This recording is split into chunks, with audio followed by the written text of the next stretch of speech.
The moment the body takes its last breath, something awakens in silence.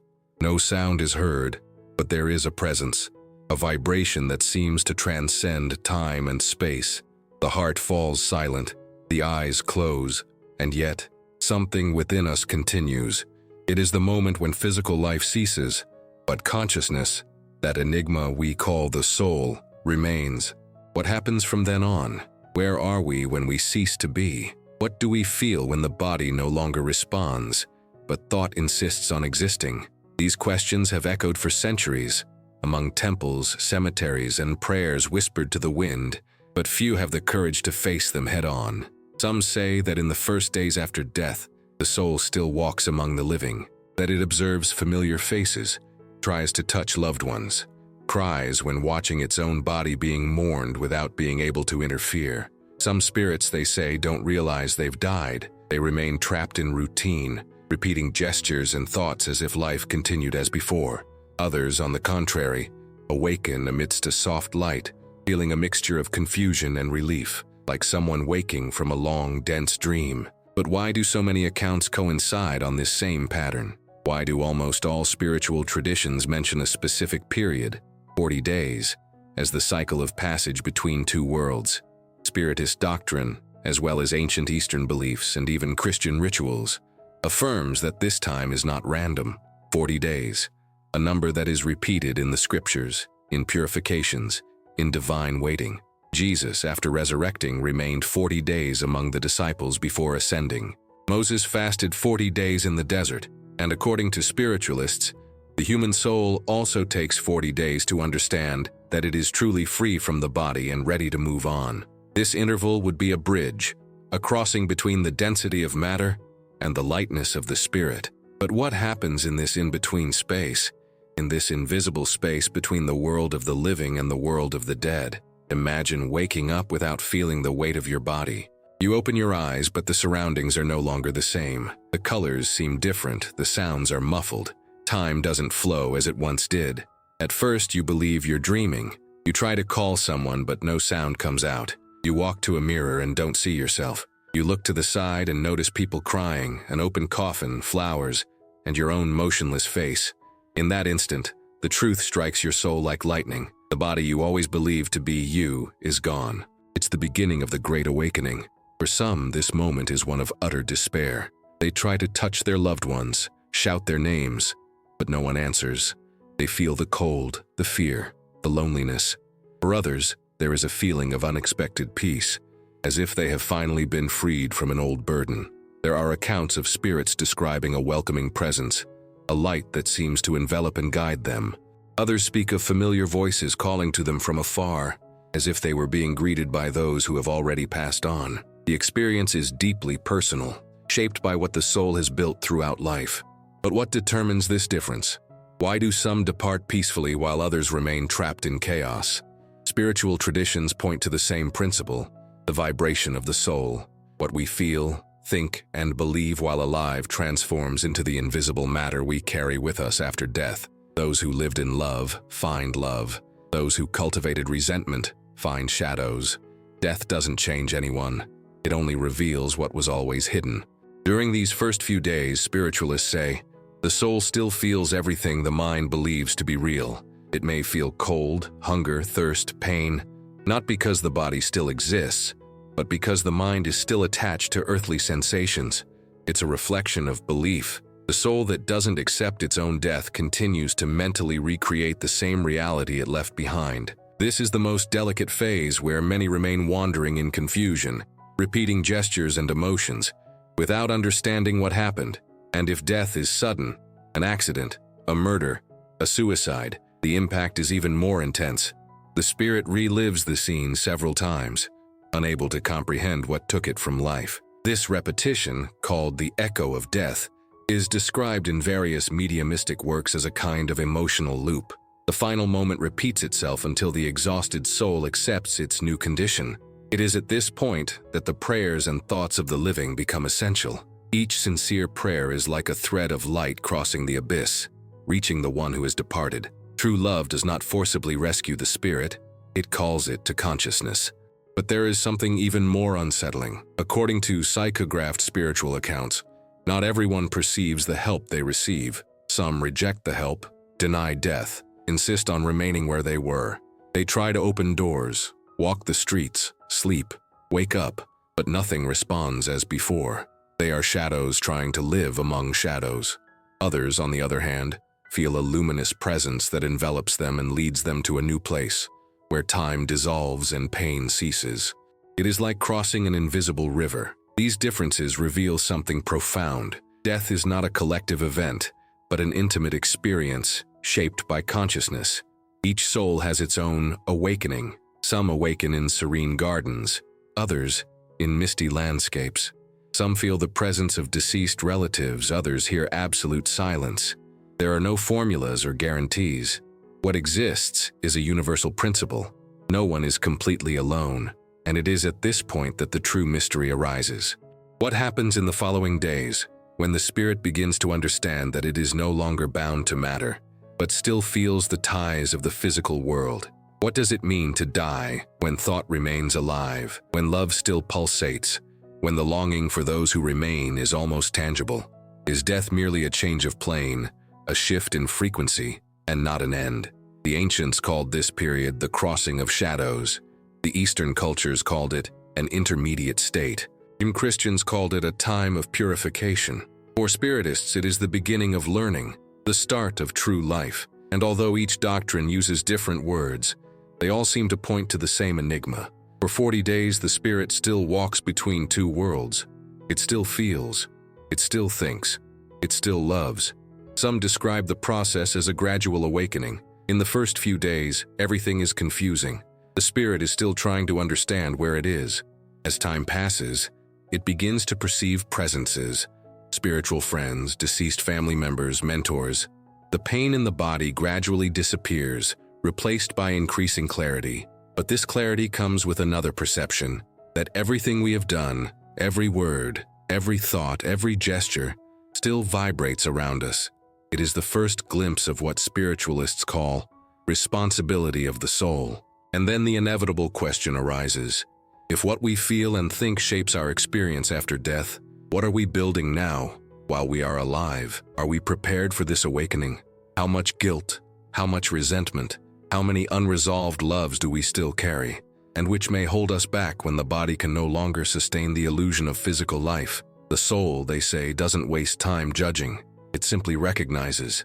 It's as if the spirit itself witnesses the echo of its choices. And in those first 40 days, this awareness begins to expand. It's the prelude to transformation. Therefore, death should not be seen as an endpoint, but as a mirror. It shows us what we hide, reveals what we love, amplifies what we fear. It is the most intimate frontier of existence and also the most inevitable.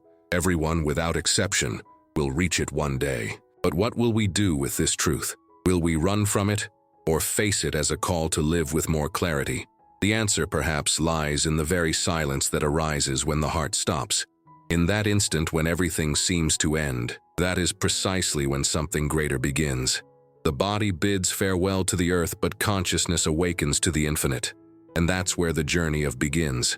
First 40 days after death, the time when the soul discovers what it truly means to continue living. But what really happens during this period? Why do so many spiritual traditions consider it sacred?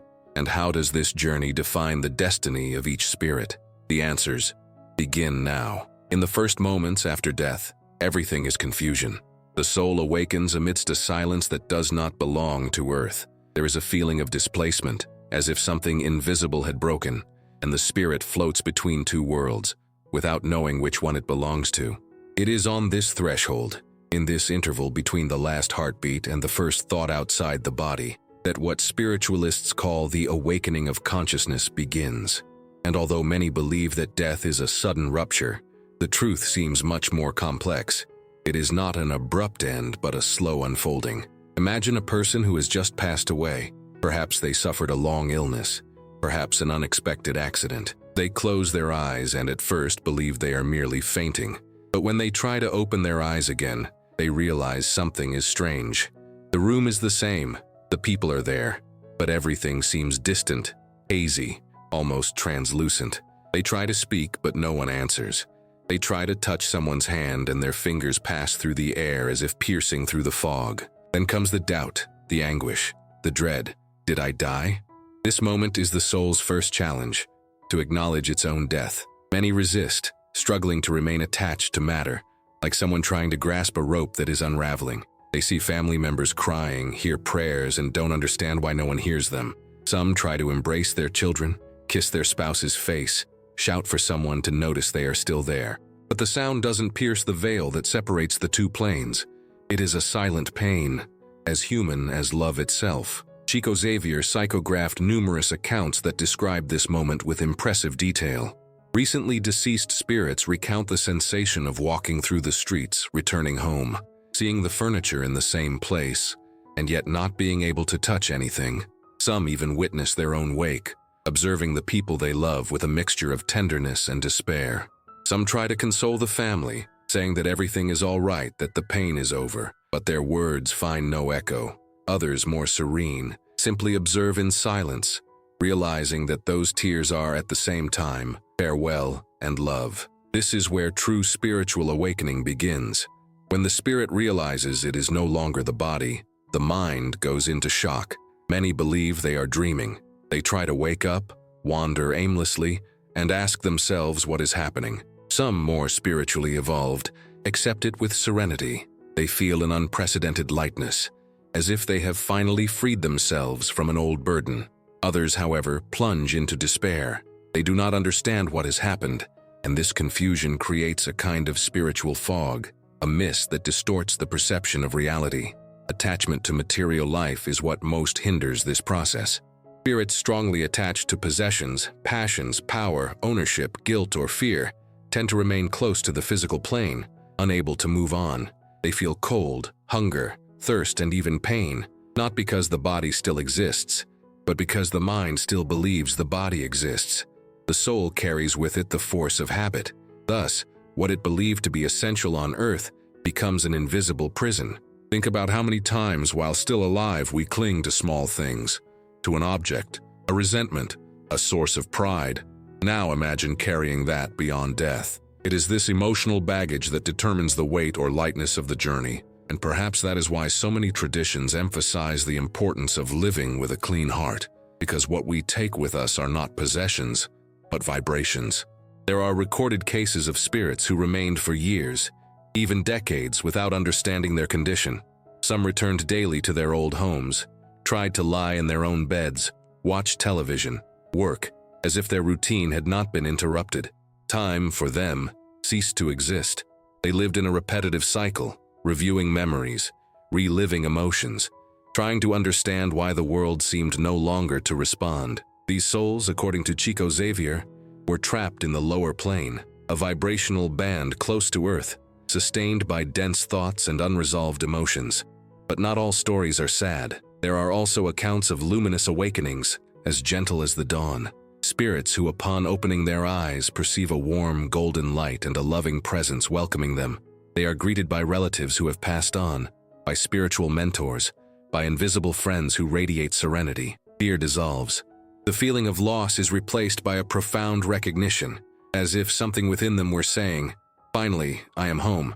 These experiences show that death is not the same for everyone. It is a journey shaped by consciousness, an extension of who you were in life. Those who lived in imbalance carry confusion.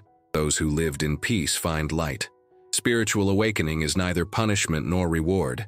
It is a consequence. The soul merely reaps the fruit of what it planted in its deepest intentions. During these first 40 days, the spirit begins to realize that it still feels the emotions of the living. It's as if thoughts and prayers create threads of energy that connect it to those who remain. Therefore, when someone cries in despair, the spirit feels the pain amplified. When someone prays with faith, it feels relief. This connection is so intense that many spirits describe sincere prayers as lights, piercing the darkness, guiding them to higher realms. Love, therefore, becomes a real, almost palpable force. Spirits who received prayers and positive thoughts report feeling a gentle warmth, an invisible embrace, a glimmer of light that helped them find their way. This is why the Spiritist doctrine insists, Crying is human, but praying is liberating. Grief should not imprison the spirit, but help it move on in peace. And there are also those who, even aware of their own impending death, remain close to their loved ones, trying to comfort them. Some manifest themselves in dreams. Others give small signs. A familiar scent, an object that moves, a lamp that flickers. These are not coincidences, say spiritualists, but delicate attempts to say, I am well, I continue. These phenomena occur more frequently during this initial period, when the connection between the planes is still strong, but not all signs are perceived. Many go unnoticed due to the haste or disbelief of the living, and that is where the loneliness of the spirit is born, the feeling of being forgotten. That is why spiritual traditions have always emphasized the importance of farewell rituals, collective prayers, and 40 days of prayer. It is not superstition, it is attunement. It is during this time that the spirit most needs light, and that the energy of love has the most power to reach it. There is something profoundly human in this process. Who hasn't lost someone and days later felt a subtle presence, a sudden shiver, a longing that seemed to have a life of its own? Many ignore these signs, others are frightened, but there are those who recognize them as a spiritual touch, a brief nod from beyond. And perhaps that is exactly what the first 40 days represent, a bridge between two worlds, a time when love insists on not being silenced. But just as there are tender reunions, there are also painful ones. Spirits who depart in conflict, full of guilt or remorse, can be drawn to the emotions they left behind. They feel the suffering of those they hurt, and this weight prevents them from ascending. It's like carrying invisible stones. Only when forgiveness of oneself and others manifests itself can the soul be freed. This is the true meaning of spiritual awakening, understanding that there is no death without reflection, nor departure without consequence. The spirit needs to recognize itself, accept what it has lived, and release what binds it. It is a gradual process, sometimes gentle, sometimes painful, but always transformative. Each day, the soul awakens a little more to the new reality, and with it comes the recognition that nothing truly ends. And it is at this point in the journey that the first great dilemma of the afterlife arises. Will the spirit choose to move forward or remain bound to what it left behind? This choice will determine the course of the coming days, and perhaps of its entire spiritual existence. Death, after all, is not an erasure but a mirror reflecting who we were. In the first 40 days, each soul walks towards the truth about itself. Some do so with open eyes, guided by the light of consciousness. Others, afraid, grope in the darkness, trying to return.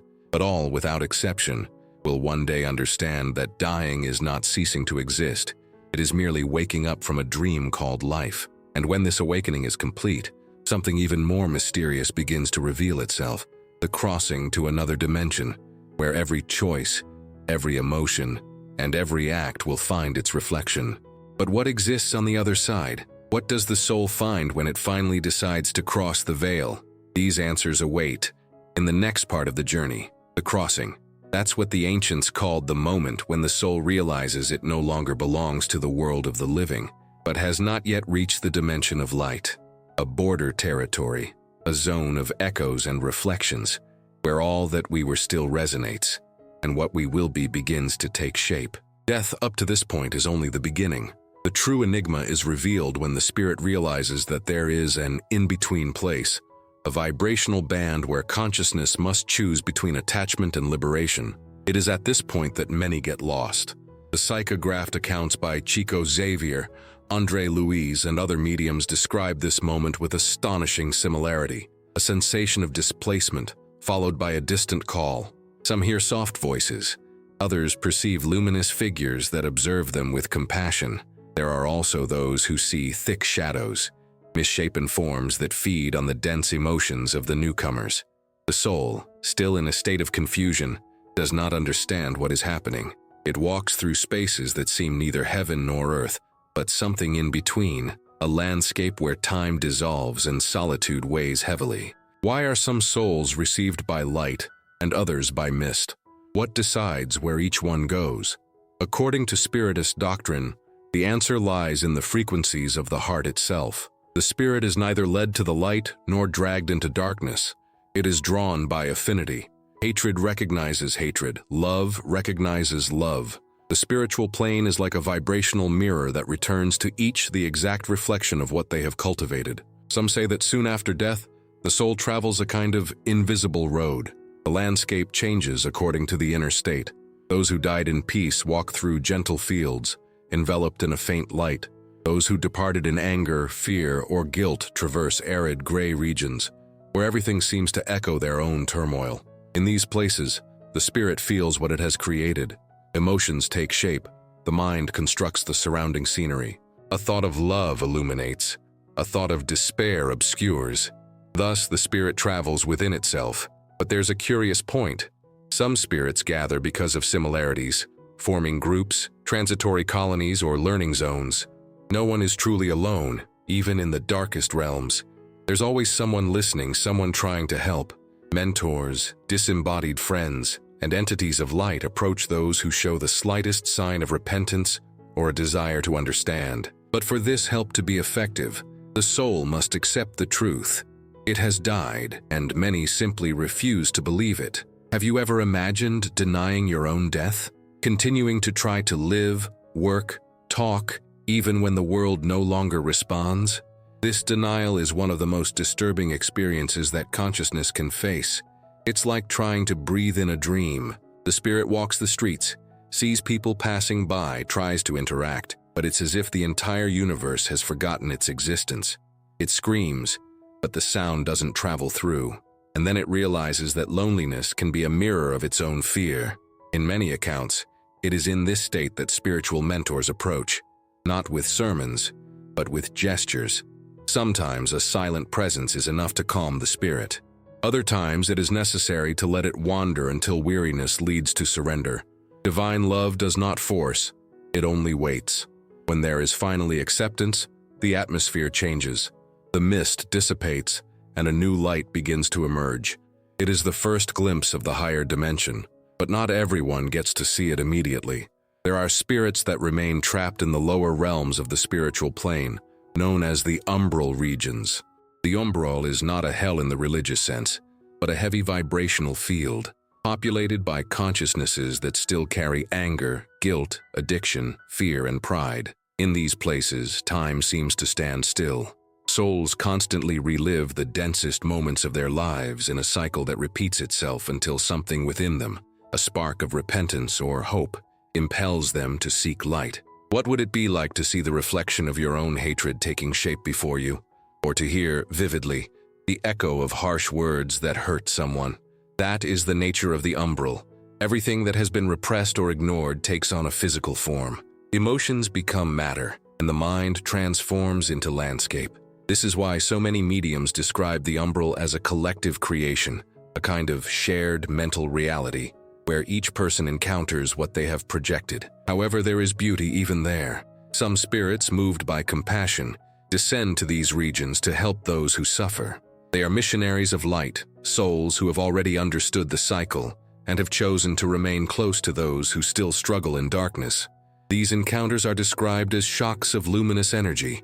The simple touch of an elevated spirit is capable of dissipating darkness accumulated over years. There is no punishment, only healing. But what about those who refuse help? What happens to the souls who choose to remain trapped in hatred, the desire for revenge, and the denial of spiritual life? The doctrine explains that, in these cases, the spirit remains where its vibration sustains it.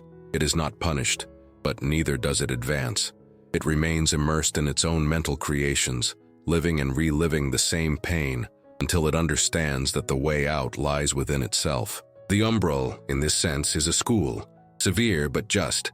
There are also those who do not suffer but simply fall asleep, spirits who, upon dying, enter a state similar to deep sleep. They remain like this for days or weeks, until they awaken in a more subtle reality, where they are supported and guided. These awakenings are usually serene, almost poetic.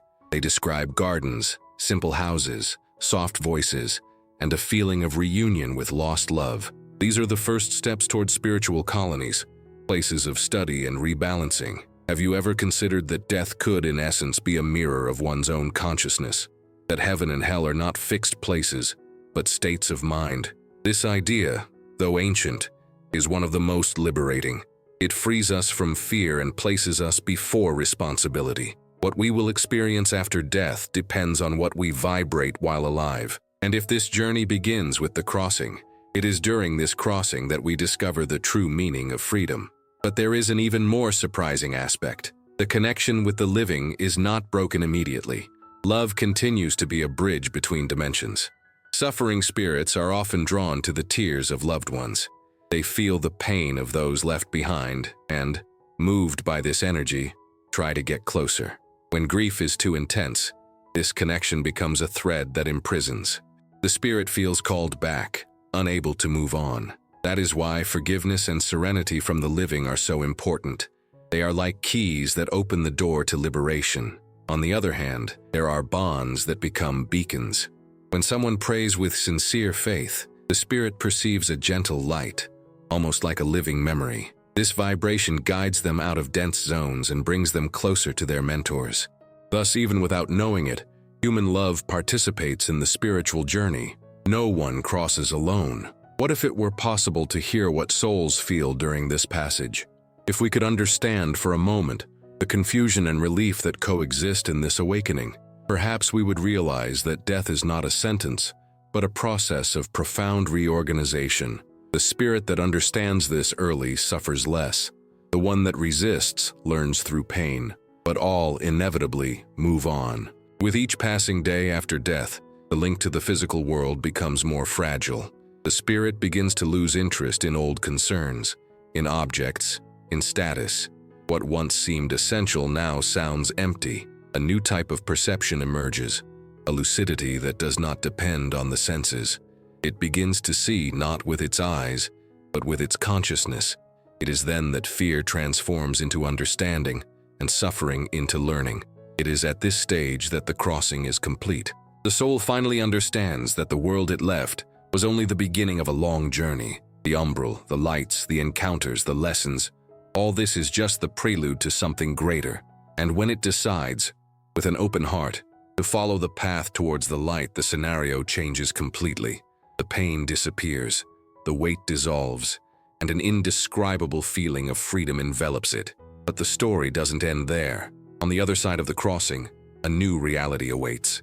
There are spiritual colonies, cities of learning, places where the spirit continues to evolve, work, and love. What seemed like the end is in fact a transition to an even broader and more conscious life. And then comes the question that echoes in all traditions. What is heaven, if not the reunion with one's own peace? What is light, if not the reflection of liberated consciousness? The journey is the mirror where each soul recognizes itself, and the beginning of a path that, although invisible to human eyes, is the destiny of us all. From this point, preparation begins for something even grander. The moment when the soul revisits its entire existence and confronts, face to face, the weight of each choice.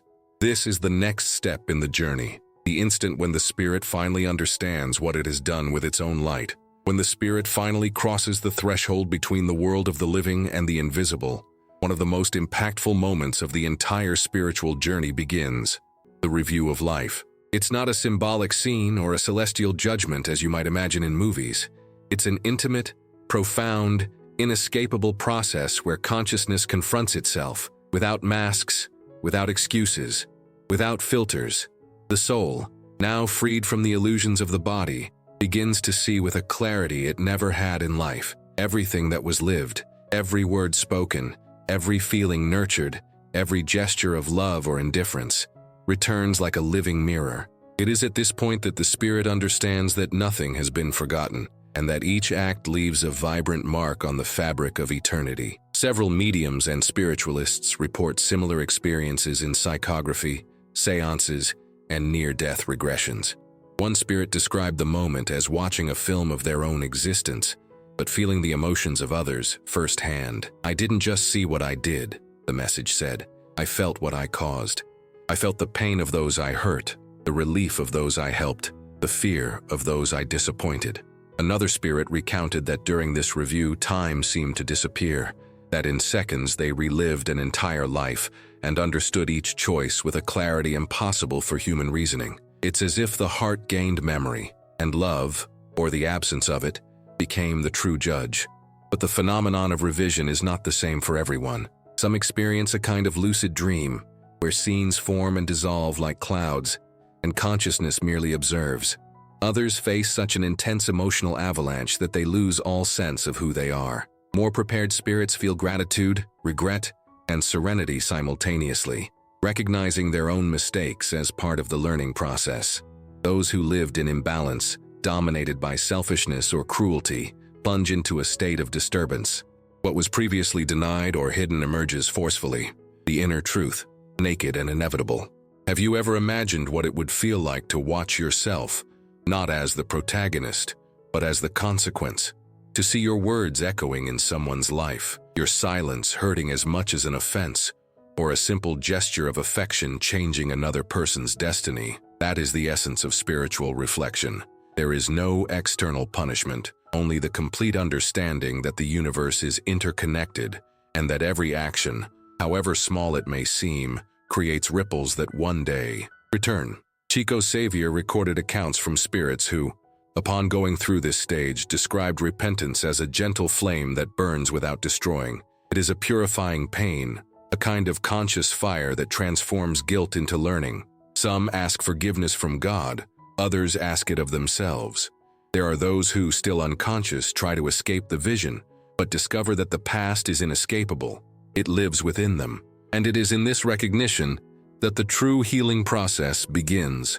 Researchers of near-death experiences report intriguing coincidences with what mediums describe.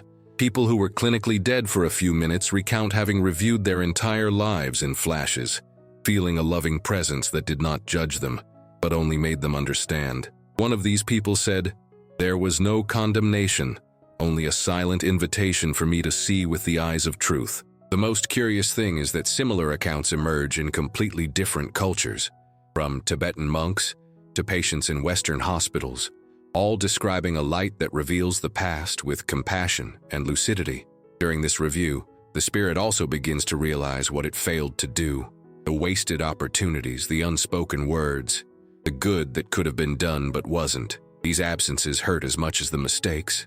It is then that the spirit understands that life on earth is a school, and that each encounter, each obstacle, and each loss were lessons carefully placed on the path to its growth. The feeling of, "it could have been different," transforms into a desire to evolve, to repair, to do better. But there are surprising exceptions. Some spirits, especially those who have cultivated faith, love, and detachment, go through this review in an almost luminous way. They relive their lives not with regret, but with gratitude. They feel that every pain had a purpose, every loss led them to an awakening. They say it's like watching a piece of music unfold in its entirety, dissonances and harmonies composing something greater. These spirits are soon led to higher spheres, where they continue learning and serving. There are also accounts of spirits who, during the review process, are accompanied by spiritual guides. These loving presences do not speak, they only transmit understanding. When the soul confronts difficult scenes, it feels a kind of invisible support that helps it endure. In some communications, spirits said they saw entities of light beside them, looking tenderly, as if to say, "You made a mistake, but you are still loved. Now understand." This detail, present in various traditions, reinforces the idea that the universe is not punitive, but rather pedagogical. And what happens to those who refuse to see? There are spirits who, overcome by fear, try to erase memories or hide from them. These consciousnesses end up drawn to regions of shadow, where they remain asleep until they are ready to face the truth. André Luis, in the book Nosso Lar, Our Home, describes this state as a long sleep of the soul, a period of temporary forgetfulness, until the spirit has enough strength to awaken and begin again. At this point in the journey, a new understanding begins to emerge. The past cannot be changed, but it can be repaired. It is then that the desire to reincarnate arises. The soul understands that the only way to correct what it has done is by returning to the physical world, facing similar circumstances but with greater awareness. Each mistake becomes a roadmap for the future, each hurt a lesson in progress. Divine justice does not punish, it re-educates. Interestingly, some souls who have lived intensely through love and altruism report the opposite experience. Instead of a painful review, they undergo a kind of expansion of light, where they perceive not only their own trajectory, but also the positive impact of their actions on other lives.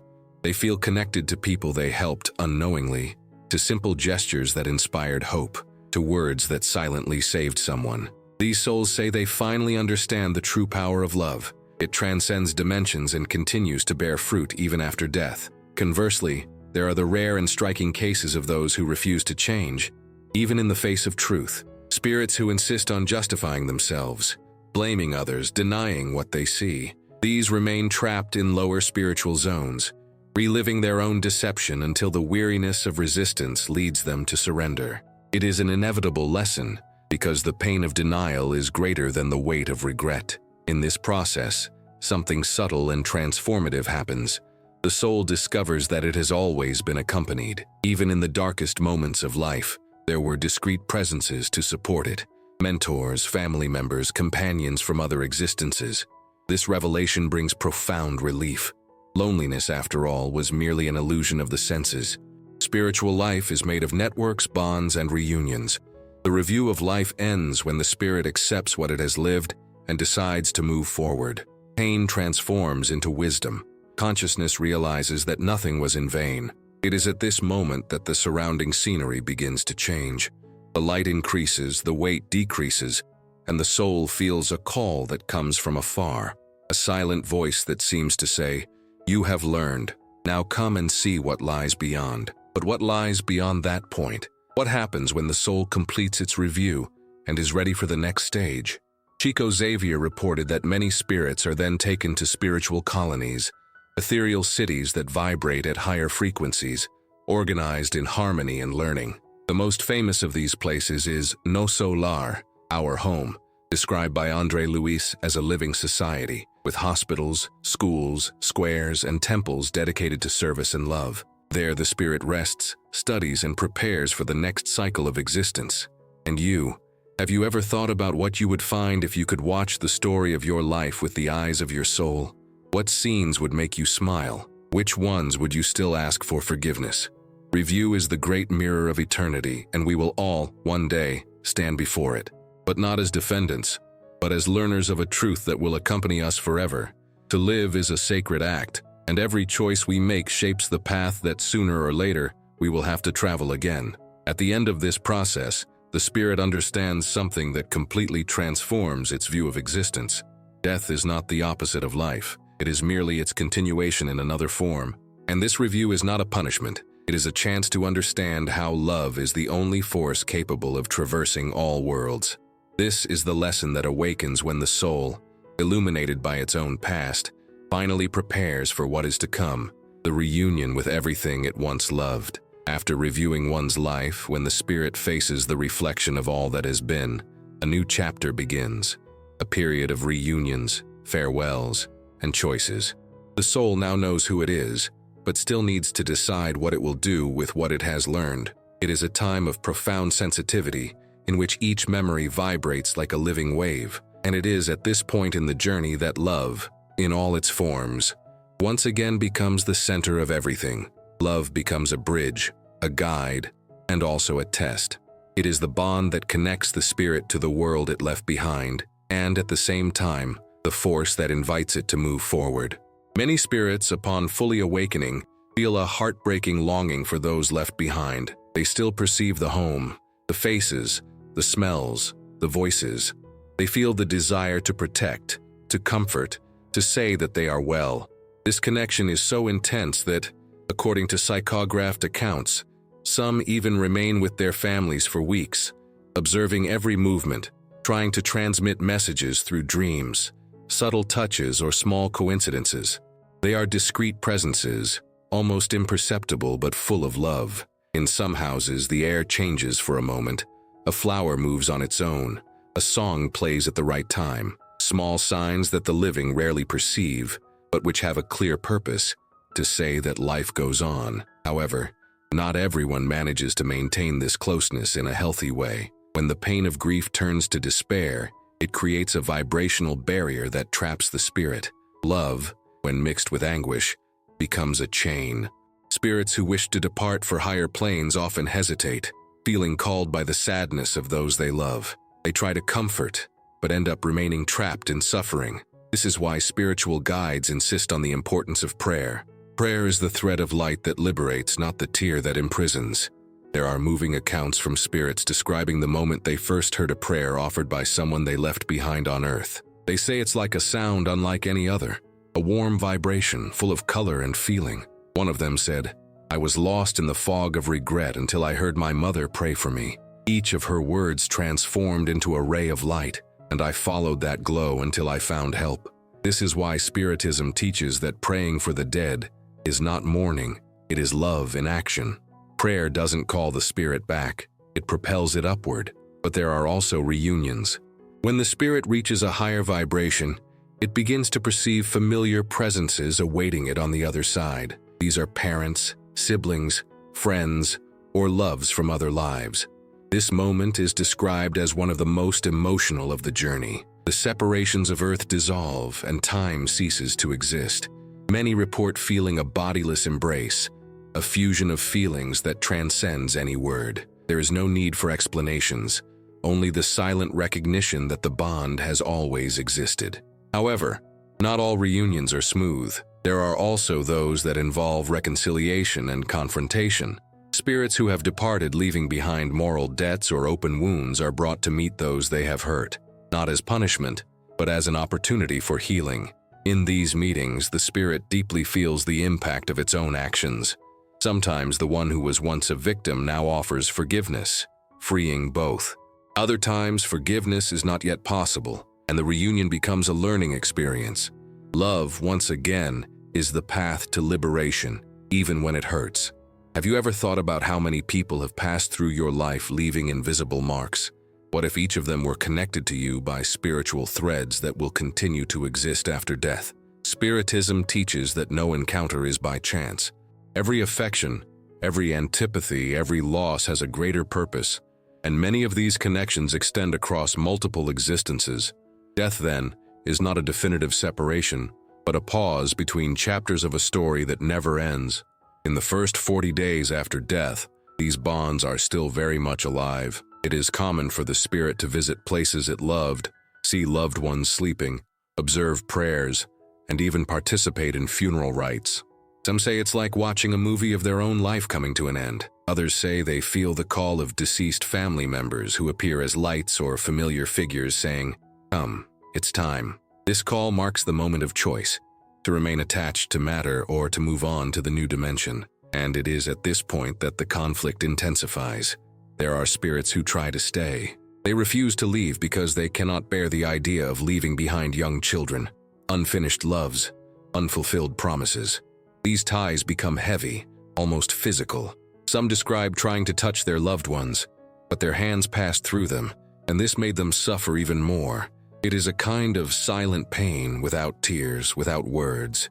Others, on the other hand, accept the call and are guided by spiritual mentors on a serene journey, enveloped by a light that completely fills them.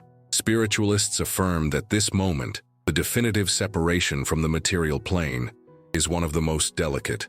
It is when the spirit needs to release the last thread that binds it to earth. And surprisingly, they say that it is not physical pain or fear that most hinders this transition, but emotional attachment. The more possessive one loves, the harder it is to leave. True love, the mentors teach, is that which liberates, not that which demands. Detached love transforms into a path, a bridge to infinity. There are extraordinary cases reported by mediums of spirits who manage to manifest themselves to give a final message to family members shortly before passing away. One mother, for example, appeared in a dream to her daughter and said, "Don't cry anymore. I am alive in another place." Days later, the daughter reported feeling the perfume her mother used spreading through the room.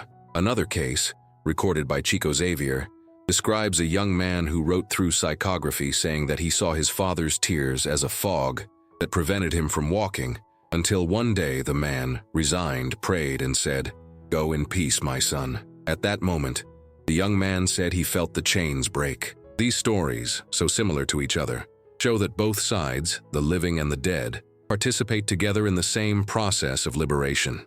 Death, after all, is not an isolated event. It is a continuous relationship between consciousnesses on different planes. What we feel, think, and desire still reaches those we love, wherever they may be. Therefore, Spiritism insists that mourning should be a time of faith, not despair. Every tear of sincere love transforms into luminous energy.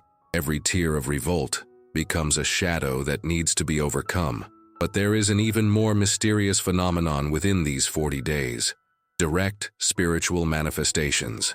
Spirits that still maintain a strong connection with the physical plane are able to influence objects, sounds, and even electricity. Reports of flickering lights, clocks stopping, or whispered voices are more common than one might imagine. Many dismiss these signs as coincidence, but those who experience them feel the difference. The atmosphere changes, the heart recognizes. They are small interferences, final attempts to say, "I am here," before the link breaks. As the days go by, the spirit begins to realize that this bond is weakening. The energy that connected it to Earth gradually dissolves, and the call to move on becomes stronger. It's a feeling of lightness and, at the same time, of farewell. What was familiar begins to seem distant. Home, people, sounds, everything takes on a different tone, as if earthly life were a dream that is about to end. It is the moment when the spirit understands that true love does not die, it only changes form. And it is then that one of the most impressive turning points in the spiritual journey occurs. By accepting to move on, the soul realizes that what seemed like departure is, in fact, a reunion. The path that leads away from Earth leads directly to the arms of those who were waiting on the other side. Human love transforms into universal love. The pain of absence gives way to the certainty of continuity. All that was loss is now a promise. The spirit finally understands that nothing was in vain, that every tear shed, every prayer offered, and every memory cherished were steps on the bridge between two worlds. The 40 days are not only a time of farewell, but of transformation. The grief of the living turns into faith, and the longing of the spirit transforms into peace.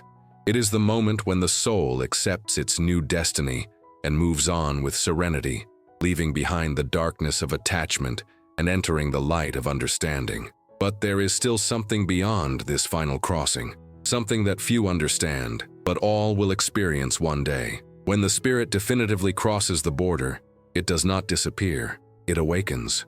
And what happens from this awakening is the mystery that awaits us at the conclusion of this journey. The moment when the soul, free from all chains, finally discovers the true meaning of existence. At the end of the 40 days, when the spiritual journey is complete, something changes definitively. The soul, previously divided between two worlds, finally finds its point of equilibrium. It is as if the silence that accompanies death is replaced by a soft music, a vibration that translates understanding. From that moment on, the spirit no longer fights against what it has left behind, nor does it fear what is to come. It understands that existence is an infinite cycle of learning, and that each experience, even the most painful, was a necessary step towards evolution. And it is in this awakening that the deepest truth is revealed. Death is not the end, it is the return. Spiritual traditions have always suggested that the number 40 represents a cycle of transformation. 40 days of mourning, 40 days of passage, 40 days of rebirth. Jesus, after the resurrection, remained among men for this same period before ascending. And now, looking through this lens, the hidden meaning behind this time becomes clear. 40 days is the interval in which the spirit learns to walk again, to detach itself from the old form and prepare for the new. The body bids farewell to the earth, but consciousness rises to a broader level. It is a rebirth, not into another body, but into a new vision of existence. At this stage, spiritual mentors help the soul understand its next step. Some spirits are taken to colonies of light, vibrant and harmonious places where they continue their learning. Others still need to remain in regions of treatment and rebalancing, where they heal emotional wounds and learn to forgive themselves. There is no punishment, only consequence. Each one follows according to the love and clarity they have gained. Divine justice is not made of penalties, but of opportunities for a new beginning. And when the soul feels ready, it understands the true purpose of life, to evolve through love. The most surprising thing is that this understanding doesn't belong only to the dead. It's a call to the living. Everything the soul learns after death can be anticipated now, while we breathe, speak, feel, and err. The spirit that awakens on the other side is the same one that sleeps within us. When we seek the truth, when we love without wanting to possess, when we forgive even without understanding, we are preparing ourselves for this passage. Death doesn't begin with the last breath. It is built in the way we live each day. The way we treat others is a reflection of how we will be received in the next dimension. Have you ever noticed how life is full of disguised farewells? We move house, close cycles, lose people, leave old versions of ourselves behind.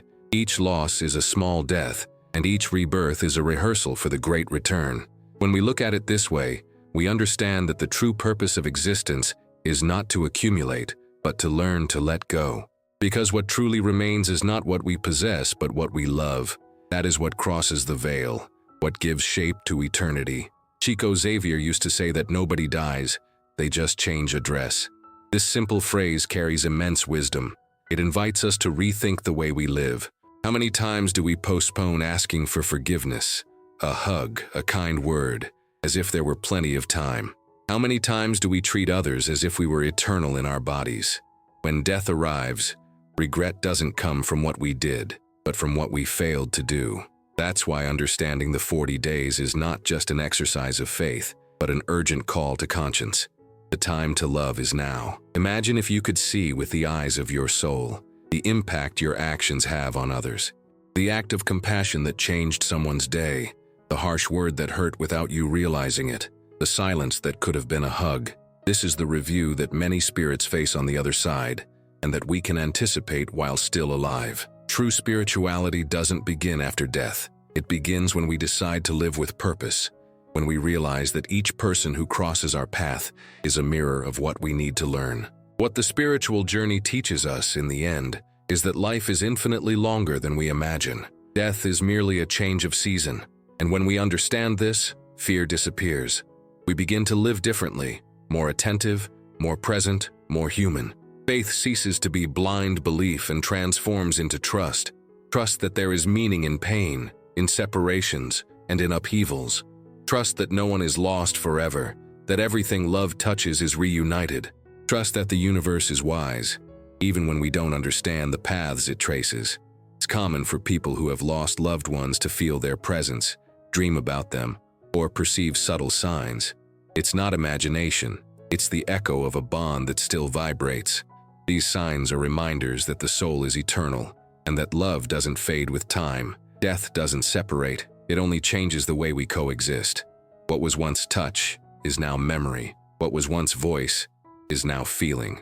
And if there's one truth that these 40 days reveal to us, it's that everything we love continues to exist on another plane. Therefore, living consciously is the greatest preparation for dying peacefully. When we forgive, when we cultivate gratitude, when we choose kindness even in chaos, we are freeing our soul from the chains that would bind it to suffering. What we plant in our mind and heart is what we will reap when our body falls asleep. Living is, in essence, a continuous spiritual act, and each day that we choose to act with love, we draw a little closer to the light. If there were a final lesson in these 40 days, perhaps it would be this: the spirit does not seek heaven outside itself, it builds it within. Eternity is not elsewhere but in how we treat the present. We are travelers, and each gesture is a seed that we carry with us between dimensions. When the body departs, the seeds bloom, and the garden that grows from this cultivation is a reflection of the life we have led. Now think, what have you planted? What will you leave in the hearts of the people you love? What memory do you want to be when your body is silent? Because sooner or later, we will all cross the bridge. And when that day comes, what will truly matter will not be what we had, but how much we learned to love. The soul that awakens after 40 days understands that nothing is lost. The love you gave returns multiplied. The pain you experienced transforms into wisdom, and the mistakes you made become opportunities for growth. Everything falls into place. Everything is forgiven. Everything continues. Death is merely a pause between breaths of infinity, and we as living beings can choose to live in such a way that this pause is received with serenity. So, when this video ends, take a deep breath. Remember someone you love, even if they've passed away, and send them a thought of peace. Pray if you wish, or simply wish them light. Make this a habit. Because every time we emanate love, we help not only those who have gone, but also ourselves. The energy we offer is the same energy that transforms us. If this message touched you, please share it, even silently, even without words. Leave a comment, even if it's just a heart, to show that this reflection resonated with your soul. And if you want to continue receiving content that awakens your consciousness and strengthens your faith, subscribe to the channel and activate the notification bell. Each new video is an invitation to look at life with more depth, courage, and hope. Because in the end, that's what we all seek, to understand that living is the greatest miracle and that loving is the purest form of eternity.